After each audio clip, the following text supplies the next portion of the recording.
मंत्री जी, आपकी आवाज़ पुष्पेंद्र सिंह राजावत। सबसे पहले आपका स्वागत करता हूं। क्षेत्र में बहुत अत्यधिक सक्रियता जो आजकल आपके द्वारा जो तीव्र प्रतिक्रियाएं दी जा रही हैं उसके लिए आपसे जानना चाहेंगे कि फिलहाल अटेर क्षेत्र में जो एक त्वरित दौरे और काफ़ी ज़्यादा वक्त दिया जा रहा है, उसके लिए कोई विशेष रणनीति या किसी विशेष कार्य की ज़मीन तैयार की जा रही है या विशेष रूप से उसको आपके द्वारा तवज्जो दी जा रही है? भैया, जिनके कारण हम हैं, जहाँ हमारी आत्मा बसती है, क्योंकि मेरा जनता ही मेरी भगवान है, तो इसलिए उनकी सेवा में दृढ़ संकल्पित होकर लगातार हर सप्ताह में समय देना शुरू किया है। अभी भी 3 दिन के दौरे हैं, नेक्स्ट वीक में फिर 3 दिन के दौरे।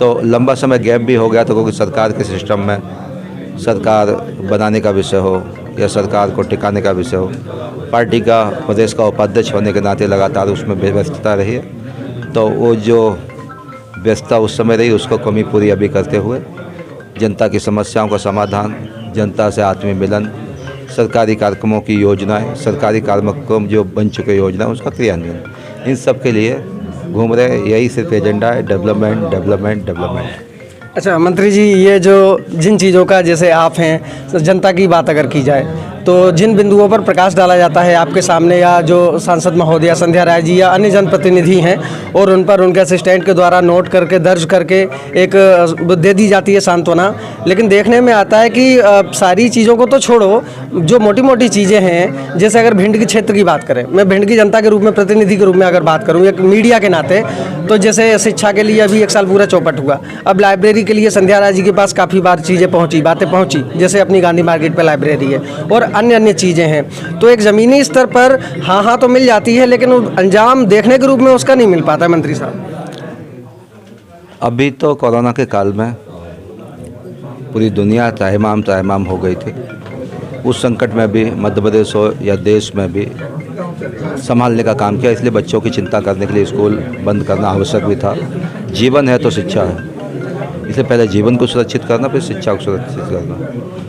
कभी हमारे पास लाइब्रेरी का विषय आया नहीं है, कोई आएगा तो मैं करवा दूँगा। लाइब्रेरी बहुत छोटी चीज़ है, उसमें मुझे लगता है कि बाकी लाइब्रेरी तो ठीक है, ई लाइब्रेरी भी होनी चाहिए। आजकल दुनिया भर की चीज़ें जो है ना, कंप्यूटराइजेशन उसका ठीक से व्यवस्थित होना चाहिए। मैं एक बार बात करूँगा, बात करके, हमारे पास कोई प्रतिनिधि कोई आया भी नहीं, जनता भी कभी हमको बोले नहीं आके, कभी ज्ञापन दिया भी नहीं आके, लेकिन फिर भी मेरे पास आएगा, मैं तुरंत नगर पालिका के सिस्टम में ऑन करके मैं एक बार देखता भी हूँ। पहले उसमें चलती थी, अभी उसकी जर्जर स्थिति है, क्या स्थिति है, पता करवाते, चालू करवा देंगे, कोई दिक्कत नहीं है। बस मंत्री साहब, 1 मिनट में बस 2-3 चीज़ें और।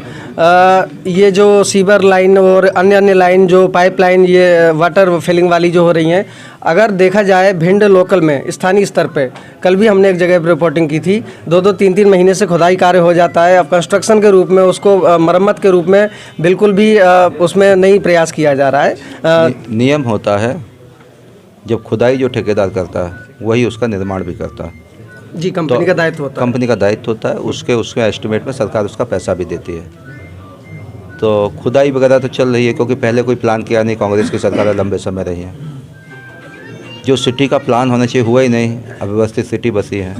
अब उसमें सीवर लाइन डालना, अन्य प्रकार की लाइनों की व्यवस्था करना, तो पहले विध्वंस होता है, उसके बाद निर्माण होता है। तो अभी विध्वंस हो रहा है, निर्माण उसको तय करेंगे, कौन एजेंसी काम करे उसको कहेंगे तुरंत जल्दी शीघ्रता, रात के काम करो, दिन में काम करो, लेकिन दिन में दिक्कत हो तो रात के काम करो, तुरंत सड़कें उखड़ जाए, उसको कंप्लीट जो है ना करने का काम भी उनका जिम्मेदारी होती है। एक बार मैं कलेक्टर के माध्यम से उनको सबको एक समीक्षा बैठक कर लेता हूँ। अच्छा आपने ध्यान दिलाया मुझे, क्योंकि मैं एक बार इन सब की समीक्षा बैठक कर लेता हूँ और स्ट्रिक्ट होकर निर्देश भी देता हूँ, नहीं तो उनके खिलाफ कार्रवाई अमल में लाई जाए सर।